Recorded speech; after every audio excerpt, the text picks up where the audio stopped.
Boa noite. Está começando mais uma edição do Diálogos da Dumbi, uma parceria da Dumbi com a TV Comunitária de Brasília. Nós agradecemos enormemente ao Paulo Miranda e toda a equipe da TV Comunitária, né, por esse espaço e essa parceria. E hoje nós vamos falar sobre a 74ª reunião anual da Sociedade Brasileira para o Progresso da Ciência, a SBPC, que ocorreu a semana passada na Universidade de Brasília, vinculada, né, com uma grande questão, né, que é sobre os desafios da ciência e tecnologia no Brasil. E para tratar sobre esse tema, nós recebemos mais uma vez, né, e eu tenho o prazer de entrevistá-lo mais uma vez, o presidente do Sindicato Nacional dos Gestores em Ciência e Tecnologia, Dr. Roberto Muniz Carvalho. Boa noite, Roberto. É um prazer tê-lo aqui Boa conosco. noite. Boa noite, Daniela. Prazer é todo meu. Obrigado pelo convite. A gente estava conversando aqui, gente, um pouquinho antes de começar, né? Que da outra vez a entrevista foi sobre o desmonte da pesquisa no Brasil, né? E agora, Certo. após a SBPC, né? A gente vai falar um pouco das perspectivas, mas eu vou abrir o espaço para o Roberto, para que ele possa falar um pouco sobre o que significa a SBPC. Então, a SPBC é um evento significativo no cenário da ciência e tecnologia brasileira. Na verdade, eu não acho que não me equivoco em dizer que é o maior evento relacionado à ciência e tecnologia que ocorre no país. Nós passamos 2 anos aí sem reuniões anuais da ciência da SPBC, e depois desses 2 anos de pandemia, voltamos a ter reunião presencial. Dessa vez ela foi presencial e também transmitida online, com atividades remotas, né, na Universidade de Brasília. Já, se não me equivoco, é a segunda vez que se realiza na Universidade de Brasília. E apesar da pandemia, né, com esse retorno difícil que nós estamos tendo, eu considero que ela foi um sucesso. Eu vou apresentar alguns números para vocês terem uma ideia do tamanho dessa reunião e como é que ela movimenta pessoas e ideias, né? Segundo a SPBC, foram cerca de 8 mil pessoas que passaram presencialmente durante essa semana aí na UNB, sendo que 35 mil pessoas acompanharam a reunião de forma online. Presencialmente foram 26 conferências, 53 mesas redondas, 8 sessões especiais, a assembleia da SPBC e 4 lançamentos de livro ocorrendo durante esta semana.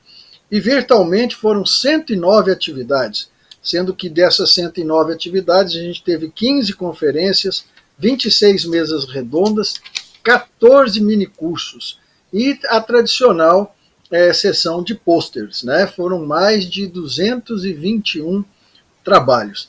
A reunião da SPBC, além de envolver todo esse quantitativo de atividades e de pessoas, ela é uma profunda reflexão sobre a realização da ciência e tecnologia no nosso país. O estado da ciência em nosso país é uma oportunidade das pessoas se encontrarem, né? Quem andou pela UNB achou que talvez ela tivesse um pouco vazia, porque ela estava dividida, se tinha atividades online e presenciais. Mas ela possibilitou essa reflexão. E ainda cabe destacar que, como ela ocorreu em ano eleitoral, nós tivemos umas sessões especiais com os candidatos a presidente, né? Ela costuma convidar a SPBC os 3 primeiros colocados nas pesquisas. Então foram convidados os 3 primeiros, mas apenas 2 compareceram. O Lula, o candidato do PT, da federação coordenada pelo PT, esteve na quinta-feira na UNB, e depois o candidato Ciro, pelo PDT, que também esteve na UNB na sexta-feira. Então, essa é uma boa notícia, né, nesse mar de notícias ruins, do desmonte que a gente sofre da educação, da ciência e tecnologia. Nós tivemos uma reunião que mostra que a nossa população está profundamente interessada e é produtiva em ciência e tecnologia, Daniela. Então é significativo isso. É muito importante, né? Eu acho que na UNB, quando ocorreu a primeira, foi a segunda na UNB, eu era aluna de graduação ainda, né? Eu era discente, e me marcou muito, né? Quando eu participei naquele momento da SBPC, que é uma coisa espetacular realmente, né? E esse ano eu achei muito, muito significativo, né? Acontecer na Universidade de Brasília, no momento que a gente comemora 60 anos, né, da UNB, e a importância que teve esse evento acontecendo. E ele não ele pode ter iniciado aqui, né, esse reencontro, mas esse reencontro também foi para muitas construções, né? E numa perspectiva, eu estava falando aqui, gente, no início, que a gente falou sobre o desmonte da ciência, então a gente tem que falar agora, a partir desse evento, né, tão importante, né, para a ciência e tecnologia no Brasil, quais são as perspectivas, né, que a gente tem para o futuro, né? Ouvindo os candidatos à presidência desse país, né? Nós tivemos a oportunidade de ouvir os dois, né, candidatos, na quinta e na sexta-feira, um outro candidato que não se manifestou, né, sobre a importância da ciência e tecnologia. Então, eu gostaria de ouvir um pouco, Roberto, sobre essa perspectiva para o futuro, né? O que a gente, como a gente vai, após um desmonte, né, um caos gerado dentro desse contexto, quais são nossas perspectivas, né? Como a gente pode pensar e olhar para esse futuro, né? Porque a gente não desiste, viu, gente? Né? Aqui a gente não está falando só para cientistas, né? Para toda a sociedade, então é importante que a gente coloque que isso é parte da construção, né? Para todas e todos nós, né? Não é uma construção só de cientistas, né? Para toda a sociedade. Então, eu queria ouvir um pouquinho de você, né? Qual a sua perspectiva, o que você imagina, assim, né, dentro desse contexto para o nosso futuro, né? Como construir, né, esse processo. É muito bom escutar o que você diz, Daniela, porque, na verdade, a SPBC nos dá um bom gancho para pensar essas perspectivas. Primeiro, a própria SBPC, que é Sociedade para o Progresso da Ciência. Muita gente vincula a sociedade a pesquisadores, mas, na verdade, ela congrega não só pesquisadores, ela congrega estudantes e todos aqueles que são interessados em defender o progresso da ciência. Por isso ela se difere, por exemplo, da Academia Brasileira de Ciência. A academia só participam os acadêmicos, os pesquisadores sênior com alta produção científica. Já da SPPC, ela tem esse caráter de congregar não só pesquisadores de alto desempenho, mas estudantes de pós-graduação, de graduação, e qualquer pessoa que seja defensora ou queira ver o progresso da ciência em nosso país. E ela é uma reunião importante porque ela traz muito conhecimento científico, mesas redondas, ela traz painéis, ela traz conferências, minicursos, mas ela traz também uma popularização da ciência. As mostras que aparecem, os estandes que as pessoas veem, e por aí passaram os estudantes do ensino médio, a população interessada. Isso é muito importante porque aproxima a ciência da população, e isso é fundamental. E também outra coisa que me chamou a atenção para a gente pensar nessa questão da perspectiva foi o próprio título ou mote dessa reunião anual. A SPBC sempre escolhe um mote ou um tema, e esse ano o tema está relacionado aos 200 anos, ao bicentenário da nossa independência. E o tema era Ciência e Tecnologia, Independência e Soberania. Né? Então ela serviu também para a gente fazer essa reflexão. Nós passamos aqui 4 anos de muita dificuldade. são 4 anos de uma ação deliberada de desmonte do nosso Sistema Nacional de CIT, com cortes orçamentários, não só nas instituições de ciência e tecnologia, mas na educação em geral.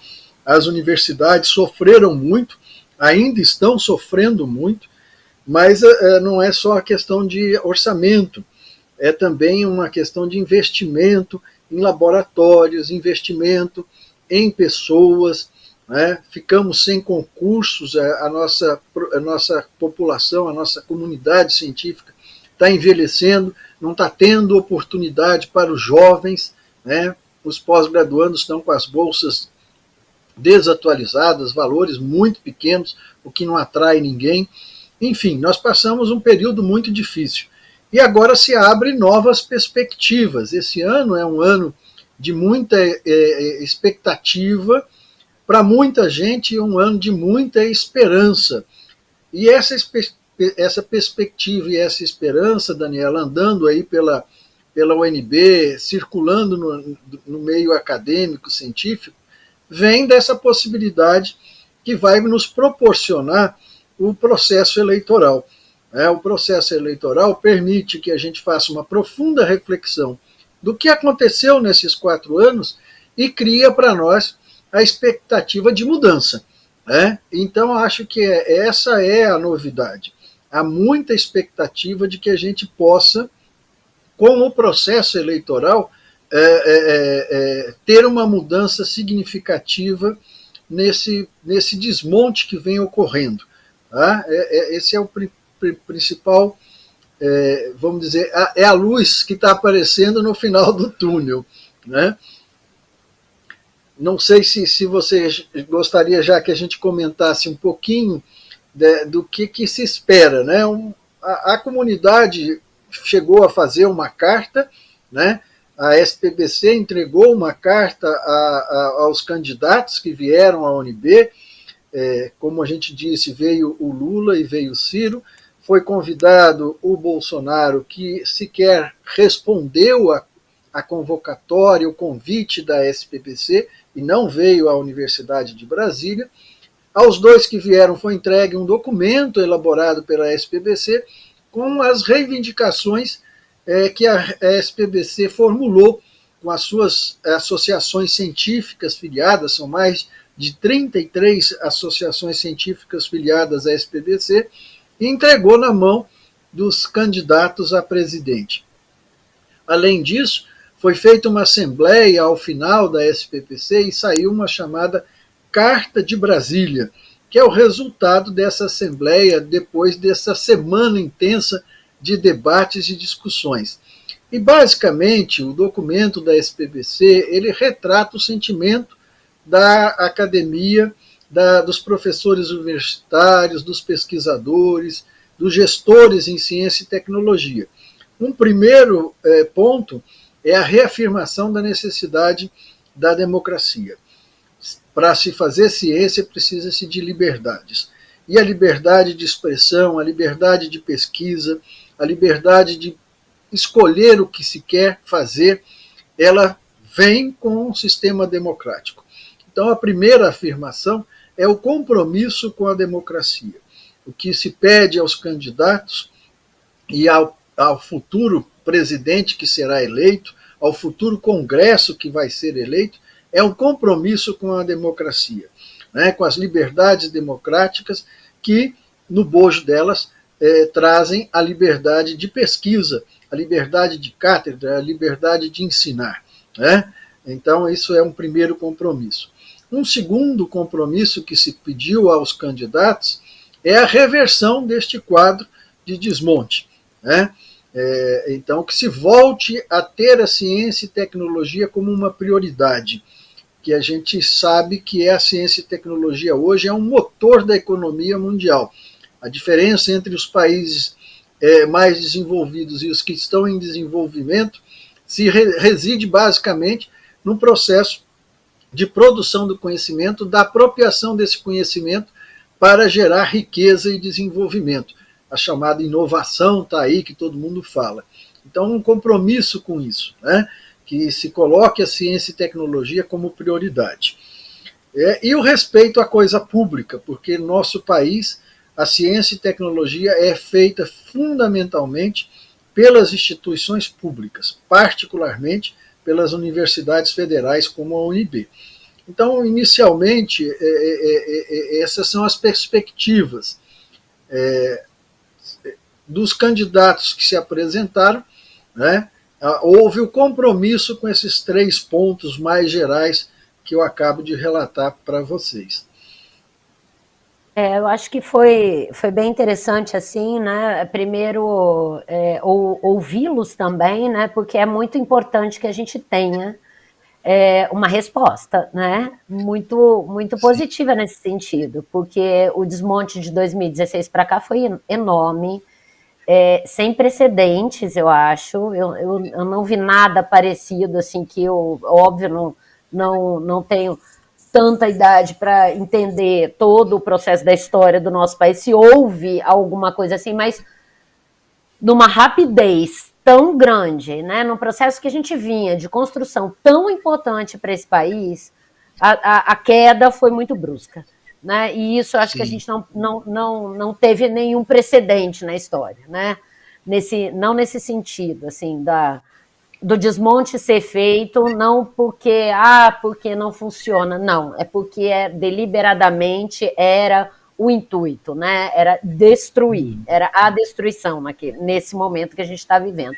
Então, sim, com muita esperança, eu acho que a gente espera que a gente consiga modificar esse quadro. Né? Porque se continuar sim. do jeito que está, o negócio vai ficar bem feio, gente. Assim, não tem para onde correr, Daniela, não tem o que fazer. na verdade você tem toda a razão, né? Se a gente tomar como ponto de partida a criação do CNPq em 1951, a gente pode ver com altos e baixos, desde 51, um esforço do Estado e, portanto, da população brasileira, que contribui com esse Estado através de impostos, para que a gente pudesse desenvolver ciência e tecnologia.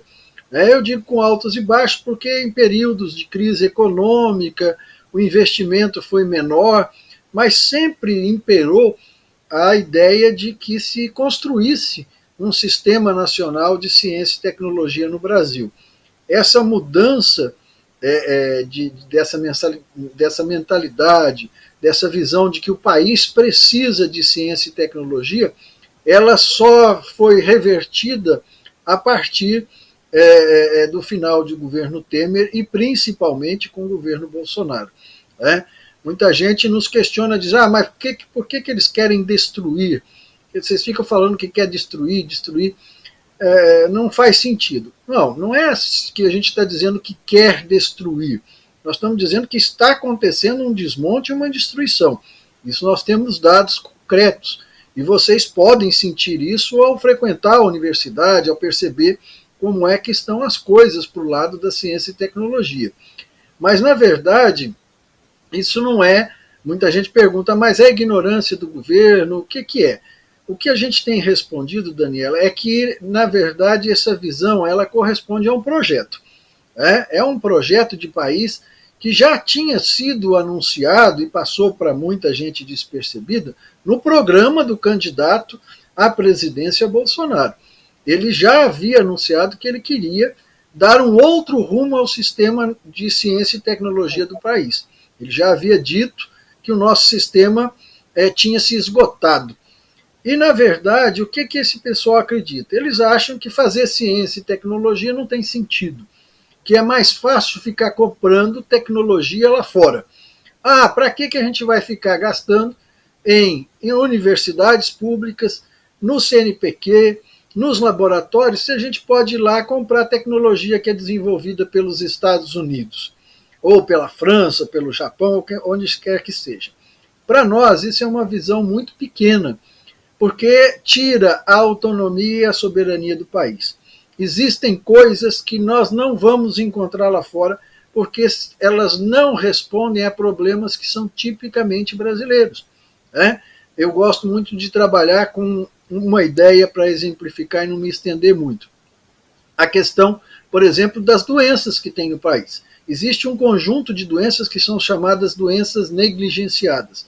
Ou seja, são doenças que os grandes laboratórios farmacêuticos do mundo todo não se interessam em trabalhar, pesquisar ou desenvolver remédios para essas doenças. É o caso da malária, é o caso da doença de Chagas, é o caso da esquistossomose. Então, se nós aqui no Brasil, que sofremos com essas doenças até hoje, não investimos em ciência e tecnologia, nós não vamos ter solução para isso. Ou, se a gente ficar esperando tecnologia lá fora, pode acontecer como aconteceu com a crise da pandemia. Né? O governo não apostou na produção de vacina nacional e teve que ficar depois esperando que viesse a vacina depois que os países desenvolvidos compraram a vacina. Ou seja, nós estamos dependendo deles. Se eles não tiverem a boa vontade de vender para nós, ou se tiver uma demanda internacional muito alta, nós não vamos conseguir. E aí a gente fica à mercê do sistema internacional de comércio. Está aí surgindo, por exemplo, a varíola do macaco. Já existe uma vacina, mas nós precisamos correr atrás para ter a solução que os nossos pesquisadores e cientistas têm condição de gerar. Então, por isso é que a gente diz que, na verdade, essa destruição é de um projeto. E é esse projeto que tem que mudar. Nós temos que tirar esse projeto da face do Brasil para a gente ter um Brasil novo, um Brasil cheio de esperança. Sim, será, não vai ser diferente. Roberto, a gente já está encerrando o programa aqui. Eu tô assim, tem tanta coisa, né, para falar sobre isso, assim, porque é tão importante falar sobre a construção de algo, né, e não a destruição que a gente vê todos os dias. Mas eu super te agradeço, assim, todas as explicações. Eu acho que ficou bem claro, né, para quem não está tão acostumada. E eu percebi mesmo, a SBPC foi tão bonita, assim, a quantidade de crianças, eu fico mais feliz em ver assim, a quantidade de crianças enlouquecidas, assim, fazendo experimentos, e ali junto com todo mundo. Acho muito lindo, assim, né? Muito bonito. Os estudantes das escolas e muita gente, né, que veio visitar. Famílias e famílias passaram por ali. Era um programa, assim, muito bacana de se ver, né, e ver acontecendo. E eu espero realmente que na nossa próxima conversa, Roberto, que eu espero que não demore tanto, a gente tenha boas notícias aí sobre esses processos todos, né, nossa esperança que não termina para a reconstrução de tudo isso. E a gente também não desanima, gente. Assim, eu estou sorrindo aqui, é grave o que vem acontecendo, mas a gente não pode perder a alegria desse processo de construção. Não pode perder a motivação para isso. Não pode, de jeito algum. É muito bom a gente poder ficar em casa tranquilamente, mas não, a gente, vamos lá, com alegria a gente vai seguir. É preocupante, mas a gente isso vai mesmo. seguir nesse processo. E eu queria super agradecer muito a sua presença novamente aqui conosco. E chegando ao fim, então, assim, eu te dou o tempo para suas últimas palavras e já agradeço a todo mundo que participou conosco aqui ao vivo, e sabendo que sempre fica gravado esse programa no nosso canal do YouTube, nas nossas redes. Então, que vocês também compartilhem, né, essa conversa para todo mundo poder ter acesso aí a esse assunto tão fundamental. Então, eu é que agradeço, Daniela. É um prazer estar aqui com vocês. Parabéns à Dumb por manter essa chama acesa. Foi um excelente trabalho, um trabalho importantíssimo, não só para a comunidade acadêmica, para a população do DF, para a população brasileira. E aí, para terminar mesmo, que eu gosto muito de falar, eu diria, olha, vamos virar esse jogo. Vamos lutar pela ciência e tecnologia, não só escolhendo um presidente que defenda a ciência, tecnologia e educação, mas também procurando candidatos a deputados, a senadores, a governadores, que tenham esse compromisso com o país, que tenham compromisso com a ciência, tecnologia e a educação. Educação como um direito, educação de qualidade, ciência e tecnologia para o desenvolvimento e inclusão social. Muito obrigado, boa noite a todos. Boa noite, gente. Muito obrigada, muito obrigada. Imagina, até logo.